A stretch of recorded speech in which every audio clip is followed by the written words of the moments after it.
안녕하세요. 세션 1 NA전환 2주년 성과와 과제 자작을 맡은 건국대학교 박종배입니다.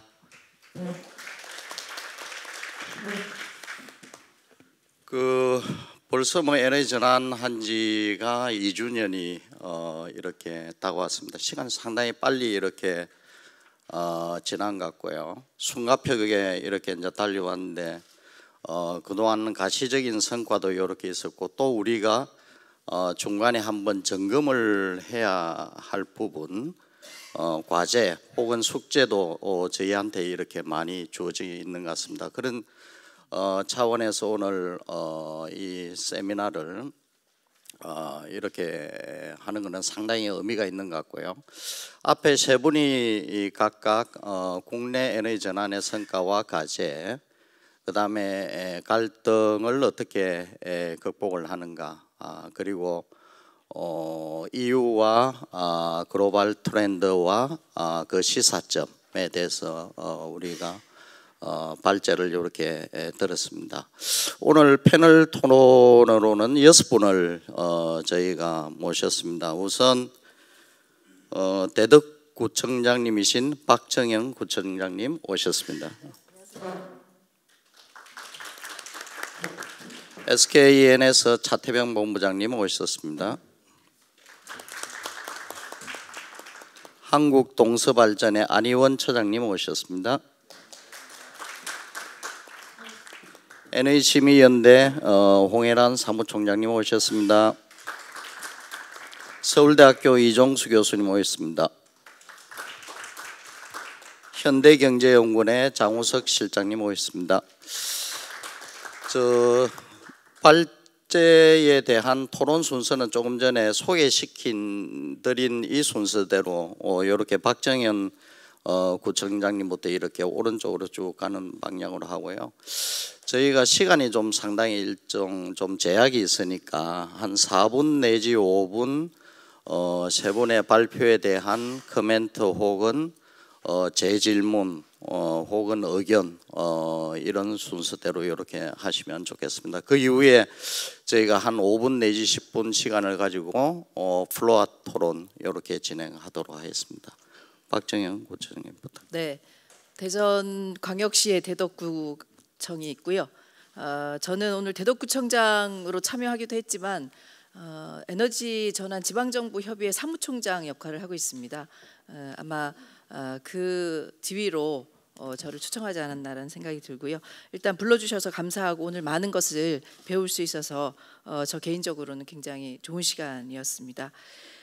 지금 최근에 국가 차원의 기후 위기를 선언해야 된다라는 주장들이 굉장히 많이 일어나고 있고, 또 전 세계적으로도 이 청소년들이 직접 행동에 지금 나서고 있습니다. 더 이상 우리의 미래를 당신들에게 맡길 수 없다라는 주장을 지금 하고 있는 거고요. 지금 IPCC에서 나온 보고서에 의하면 1.5도 안정화를 위한 탄소 시계가 불과 8년 2개월밖에 남지 않았다고 얘기를 하고 있습니다. 그래서 굉장히 그냥 우리가 다소 중립적인 용어로 기후 변화 이렇게 쓸 것이 아니라 정말 기후 위기의 시대가 온 것 같고요. 기후 위기의 시대에 우리 에너지 전환 2년의 평가는 사실 성적표가 그렇게 썩 좋은 것 같지는 않습니다. 그래서 저는 이 에너지 전환 정책을 성공하려면 정책 수립과 추진 형태의 전환이 더 근본적으로 필요하다는 말씀을 좀 드리고 싶습니다. 세 분의 발제에 대해서는 특별한 이견은 없고요. 에너지 전환 지방정부 협의회의 주장을 좀 말씀을 드리고 싶습니다. 에너지 전환 지방정부 협의회는 2016년도 12월 15일 날 창립을 했고요. 지금 28개 기초 지방정부가 참여하고 있고, 서울시, 충청남도, 대전시가 고문 도시로 참여를 하고 있습니다. 창립 취지는 다 이미 느끼셨겠지만 에너지 전환이 필요하다. 그리고 에너지 전환을 위해서 에너지 중앙 집권에서 지역 분권으로의 전환이 필요하다. 그리고 에너지 정책 수립 과정에서 주민 참여가 확산되어야 된다. 이 세 가지 취지를 갖고 저희 창립했고요. 그래서 활동 방식도 다른 지방정부 협의회랑 조금 다른 것이 에너지 전환 시민 네트워크, 민간 진영의 네트워크와 함께 지금 다양한 일들을 기획하고 추진하고 있고요. 특히 또 국회 기후변화 대응 및 재생에너지 산업 육성 특위와 협력해서 제도의 변화를 지금 꾀하고 있습니다. 저희가 생각하기에 기후위기를 극복하기 위한 에너지 전환의 키는 에너지 분권과 시민 참여에 있다고 보여집니다. 저희가 얼마 전에 덴마크에 가서 그 선진지 견학을 했는데요. 거기서 저희가 가장 부러웠던 것이 덴마크 에너지 합의였습니다. 몇 년 전에 합의를 해서 그거는 정부의 정권이 어떻게 바뀌든 흔들림 없이 추진하는 합의를 만들었고 실제로 추진을 하고 있었는데 저는 이게 정치적 합의뿐만 아니라 사회적 합의, 시민적 합의가 있어야지 우리가 어떤 계획을 세우든 흔들림 없이 추진이 될 수 있을 거라고 보여지는데 지금 정부 정책은 너무 중앙에서 그냥 정책을 결정하고 그냥 하달하는 방식으로 하다 보니까 실제적으로 시민들의 그 체감이 굉장히 떨어지는 거죠.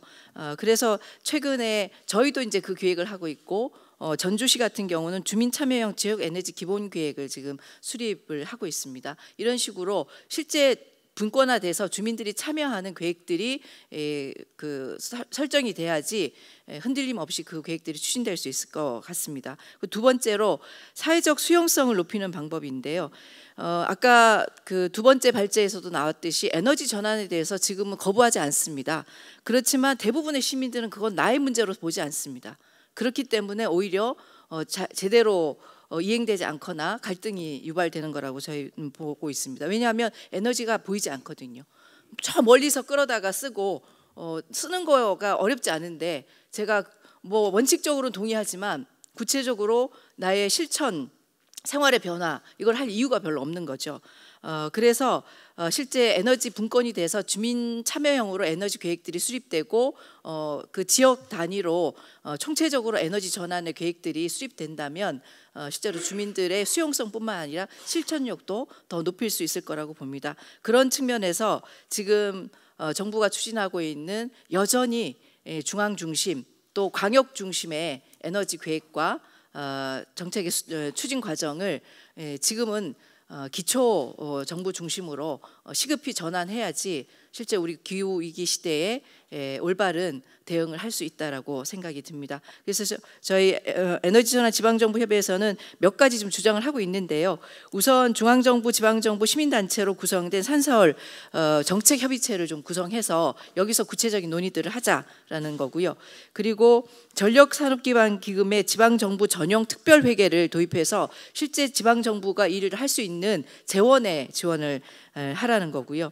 그리고 에너지 수용성을 높이기 위해서 지역 에너지 센터를 설립하자, 지원 근거도 만들어 가자라는 거고요. 산업통상자원부 내에 지역 에너지 정책 전담 부서를 설치해서 추진을 하자라는 내용을 지속적으로 지금 주장을 하고 있습니다. 지금 에너지 전환 지방정부 협의회 이런 주장이 실제로 현실화되어야지 우리 국가 차원의 기후 위기에 대응하는 에너지 정책 전환이 실효적으로 이루어지지 않을까라는 생각이 들어서 일단 주장을 말씀을 드렸고요. 함께 이 주장에 동참해 주셨으면 고맙겠습니다. 네, 이상으로 토론을 마치도록 하겠습니다. 네, 감사합니다. 두 번째 차태병 본부장님 부탁드립니다. 예, 감사합니다. 저는 SKENS에서 리뉴어블 에너지 솔루션을 맡고 있습니다. 토마스 이사장님께서 말씀하신 유럽의 에너지 전환 노력 정말 감명 깊었고요. 우리도 빨리 배우고 캐치업을 해야 되겠다는 생각이 들었습니다. 저는 요즘에 주로 신재생 에너지에 대한 개발을 담당하고 있기 때문에 효과적으로 재생 에너지를 보급하고 확대하는 데 좀 더 초점을 맞춰서 의견을 드리고 싶습니다. 먼저 에너지 전환에 있어서 보다 스피드를 내기 위해서는 지금 현재 이제 발전 사업자만이 이제 RPS 의무 부담을 가지고 이걸 통해서 확대를 하고 있는데요. 일반 기업들의 자발적인 참여, 재생에너지 사용과 투자가 절실하다고 생각을 합니다. 만약에 일반 기업들에게 재생에너지 사용 하게 하고 그리고 그것이 탄소 배출권과 바로 연계가 된다면 많은 기업들이 자발적으로 재생에너지 사용에 동참할 수 있는 계기가 될 것이라고 생각을 합니다. 우리나라에는 약 600여 개 기업들이 탄소 배출권 확보에 커다란 부담을 가지고 있습니다. 그리고 또 아시다시피 최근에 아마존, 구글, 애플 같이 글로벌 200여 개 기업들이 아리백 운동을 전개하고 있고요.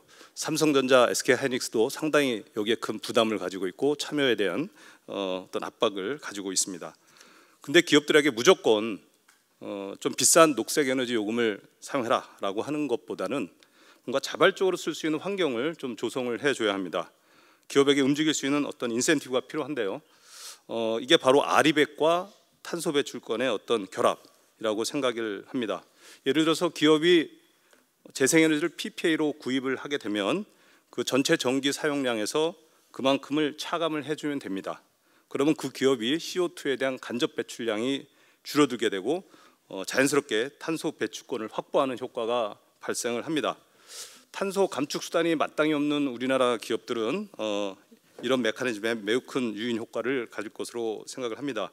이거는 이미 유럽에서 EU ETS 마켓에서 사용되고 있는 스킴이기 때문에 우리나라가 PPA를 통해서 조속히 탄소 배출권과 연계시킨다면 충분히 워킹할 수 있다 이렇게 생각을 합니다. 다행히도 정부가 REGO라고 그래갖고요, 리뉴어블 에너지 개런티 오브 오리진, 그 재생에너지 사용 인증서 제도를 도입하기로 했고 다음 달부터 시범 사업에 착수하게 됩니다. 여러 가지 세부 방안 중에 하나로 한전이 중개하는 개념으로 재생에너지 발전 사업자와 소비자가 같이 PPA를 맺을 수 있고, 그리고 이 과정에서 자동적으로 기업이 탄소 배출량이 준다면 이것은 상당히 큰 메커니즘이 될 것이라고 생각을 하고, 한전이 송배전 요금에 대한 좀 더 인센티브를 주고 그리드 페리티까지 도달할 때까지 송배전 요금을 면제하든지 한다면 이런 제3자 PPA를 통해서 아리백 참여가 상당히 활발해질 것으로 생각이 됩니다. 두 번째로 강조드리고 싶은 거는 재생에너지 보급을 활성화하려면 좀 팩트에 근거한 보급 이행에 대한 우리의 스스로의 자신감이 필요합니다. BP 통계 자료 아까도 좀 나왔었는데요. 전 세계 재생에너지 발전량 비중이 24%까지 됩니다. 유럽은 30%가 넘었고요. 미국 17, 일본 18 되는데 우리는 고작 4%입니다. 폐기물 빼면 상당히 그 초라한 수준이 아닐 수 없습니다. 그 정부가 제시한 재생에너지 3020이 설사 11년 뒤에 달성된다 하더라도 20%인데요. OECD 평균에도 훨씬 못 미치는, 현재의 OECD 평균에도 훨씬 못 미치는 수준입니다. 그래서 본격적인 보급을 위해서는 좀 우리의 마인드가 상당히 긍정적이어야 된다.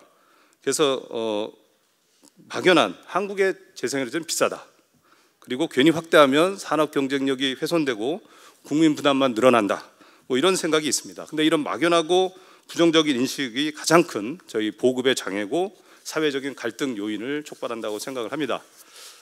최종 소비자 기준에서 한번 보면 발전하고 송배전 코스트를 모두 합쳐보면 우리나라 국민이 재생에너지를 충분히 경쟁력 있는 가격으로 쓸 수가 있습니다.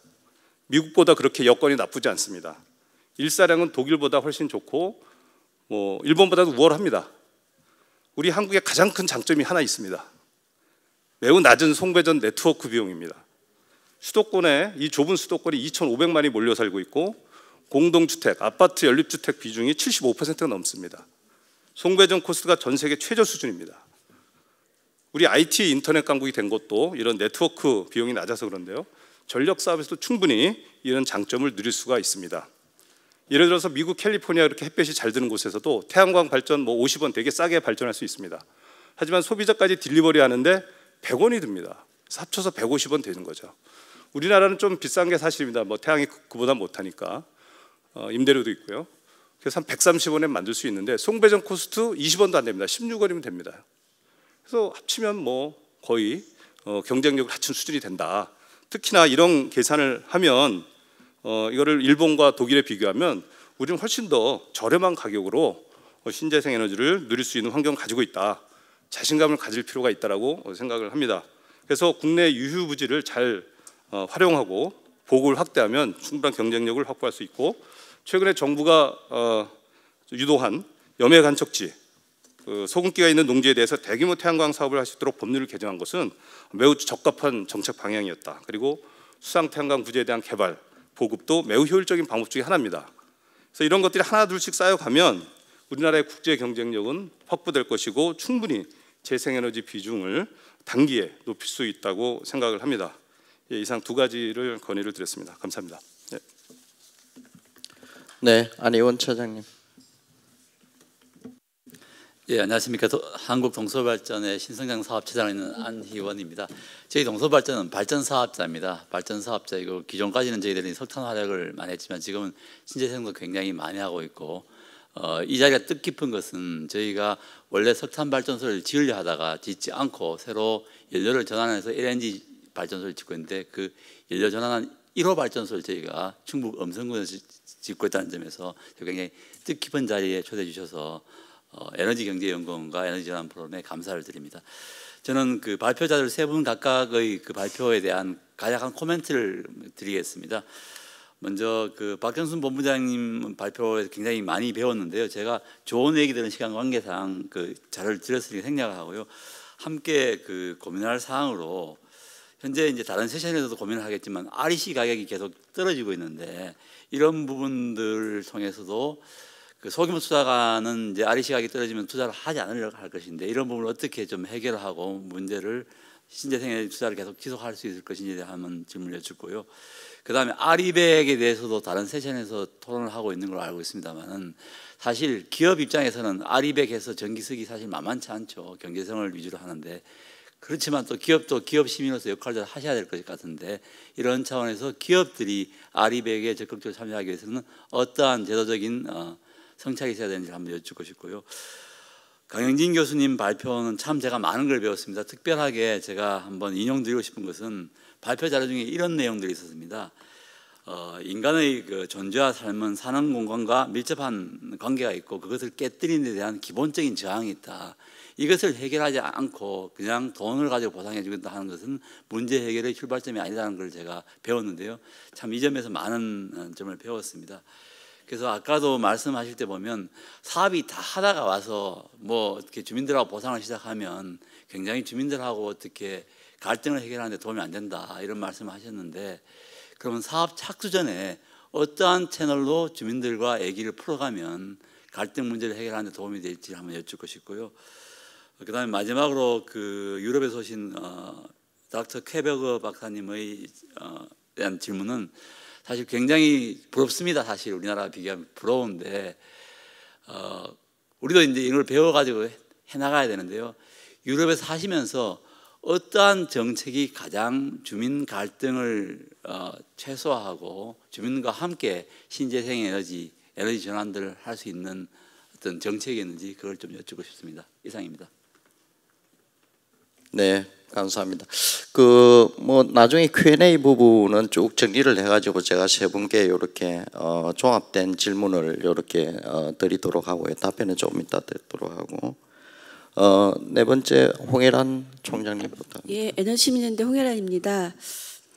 그 에너지 전환은 다 아시는 것처럼 그 정부에서 에너지 전환 17년도에 로드맵 발표하기 전에 시민단체들에서 지속가능한 에너지 체계를 가려면 에너지 전환을 해야 된다라는 얘기를 꽤 오래전부터 하고 있었습니다. 근데 이게 이제 정부의 정책의 키워드까지 된 거를 보면 어쨌거나 발등에 떨어진 불효불급한 시기가 된 것 같다는 생각이 듭니다.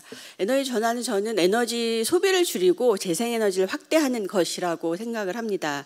그러려면 장기간의 시간이 필요하고 또 장기간의 정책들이어야 된다고 생각이 듭니다. 우리나라 아까 박정순 본부장님 발제 잘 들었는데요. 17년 10월부터 지난 8월까지 발표한 에너지 효율 혁신 전략까지 저는 그 에너지 전환 정책은 아주 잘 마련됐다고 생각이 듭니다. 다만 이것을 실현하기 위한 세부 과제, 실행 계획은 어느 정도까지가 되어 있는가 가 과제인 것 같습니다. 이게 적절한 표현인지 모르겠습니다만 우리나라 그 속담에 구슬이 선말이라도 끼워야 보배라는 것이 있지 않습니까? 이게 시간이 걸리더라도 그러한 중간중간 점검할 수 있는 시스템도 저는 매우 중요하다고 생각이 듭니다.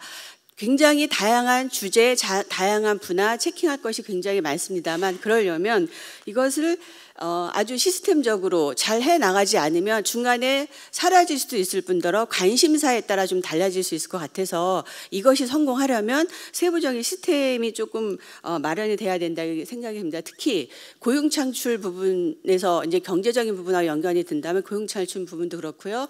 분산형 아까 박정현 구청장이 말씀하셨습니다만 분산형 전원 비중 3차 애기분에서 40년까지 30% 이렇게 얘기를 했습니다.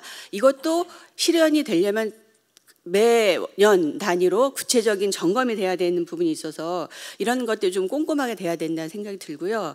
무엇보다도 중요한 것은 강력한 컨트롤 타워가 필요하다고 생각이 듭니다. 물론 지금 있습니다.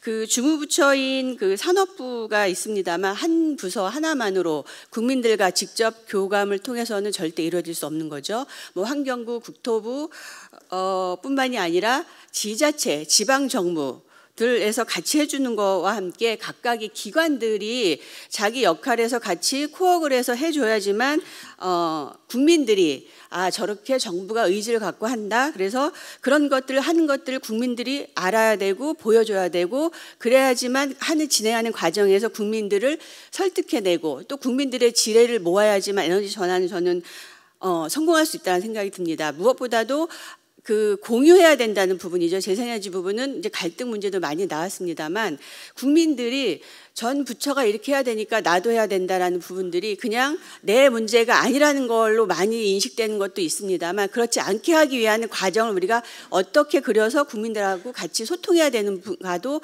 저는 한 축으로 중요하다고 생각이 듭니다.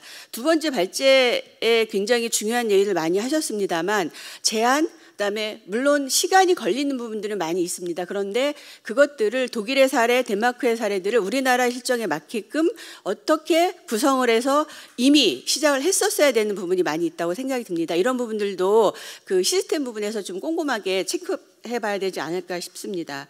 그리고 그 아까 주영준 실장님 말씀하셨습니다만 효율 부분 말씀하셨습니다. 8월에 그 혁신 전략 발표한 이후에 구체적이고 세부적인 실천 전략, 과제 이게 나왔는가입니다. 이거가 나와야지만 저희가 했던 18.6%를 지키기 위한 것들이 진행이 될 터인데 이거를 진행하기 위해서는 지속적인 부서죠. 산업부의 지속적인 실행 의지 이거는 예산 부분이 많이 저는 수반이 돼야 될 거라는 생각이 듭니다. 이거가 아주 그 지수의 실행 의지가 좀 필요하고요.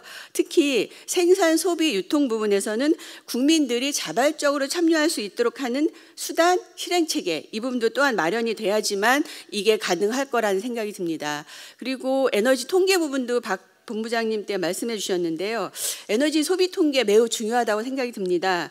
에너지 전환의 중요한 요건 중에 뭐 통계를 생산해서 전망하고 예측하고 하는 것이 저는 굉장히 중요하고 그것이 그냥 전문가들의 그 통계에 연구하는 부분이 아니고 고객 중심의 빅데이터 플랫폼이 마련이 돼야 된다는 말씀 드립니다. 그런데 다행히 아까 말씀하셨는데 애기평에서 2020년까지 구축을 하는 계획이 갖고 있는 걸로 말씀을 해서 다행인데요. 그럼에도 불구하고 이게 각각에 흩어져 있는 에너지 통계가 활용할 수 있게끔 통합하는 부분, 미국의 EIA처럼 장기적으로 그렇게 가야 된다라는 생각이 들고요. 그러려면 지금 에너지 통계를 다루고 있는 대가 어딘지에 대한 것도 좀 같이 연계해서 그냥 R&D를 수행하는 부분이 아니라 그런 부분하고 같이 연계해서 어떻게 효율적으로 효과적으로 할 수 있는 부분들도 할 수 있는지 좀 공급이 돼야 된다고 생각이 듭니다. 사회적 수용성 부분입니다. 아까 두 번째 발제 너무나 구체적으로 우리나라의 사례, 부안과 밀양 사태까지 해서 잘 설명해 주셨습니다만 그런 부분에도 불구하고 가치를 저희들은 중심적으로 준다고 하긴 하는데 그것까지도 주민들에 따라 많이 다릅니다. 그래서 이 가치를 어디에 어떻게 주민들이 내재화할 수 있도록 하는 역할도 저희 정부와 저희들의 역할이라고 생각이 듭니다. 그래서 이런 부분도 조금 같이 해줘야 되는 부분이 있고요. 무엇보다도 환경 문제, 건강 문제, 그다음에 재산상, 경제적인 피해가 가지 않도록 하는 부분 저는 사회적 수용성을 높이는 데 가장 중요하게 해야 된다고 생각이 듭니다. 특히 건강 부분에 대해서는 사례별로 좀 구체적인 연구를 해서 이렇게 좀 제한해야지만 수용성이 좀 높아지지 않을까 싶은 생각이 들고요. 아까 구청장님 말씀하셨습니다만 지자체의 역할 계속 말씀을 들어도 모자람이 없을 것입니다. 아까 두 지역 말씀을 해주셨는데요. 지역 에너지 조례에 주민들이 참여하지 않으면 정말 선언적인 것에 끝납니다. 지금은 꼭 주민들이 같이 참여해야 되는 부분이 있고요. 저는 에너지 전환은 앞부분에서 계속 말씀하셨습니다만 전 세계의 과제입니다. 우리만의 과제가 아니고 그렇기에 정부는 더더욱 신경을 써야 되는 부분이 있다고 생각이 들고요. 여기에 무엇보다도 독일 사례에서 말씀하셨던 것처럼 국민들이 공감하지 않으면 에너지 전환은 어렵다라는 말씀 가감하게 드릴 수 있습니다. 그래서 지속적으로 국민들이 함께하고 설득을 할 때는 설득을 해야 되고 국민이 참여하는 부분은 참여해야 되는 제도적인 문제를 포함해서 뭐 교육하고 캠페인하고 내용을 알려줘서 함께 에너지 전환을 만들어간다라는 이런 역할들을 정부가 좀 책임지게 해줘야 된다라는 생각이 들고요. 물론 여기에는 저는 전기요금 문제도 포함이 돼야 된다고 생각이 듭니다. 제도적인 요금으로 해서 제도적인 문제로 요금 부분 저희가 그냥 누가 해결해 준다라고 하면 절대 안 되는 부분이 저는 가장 크게 요금 부분이라고 생각이 드는데 이 부분도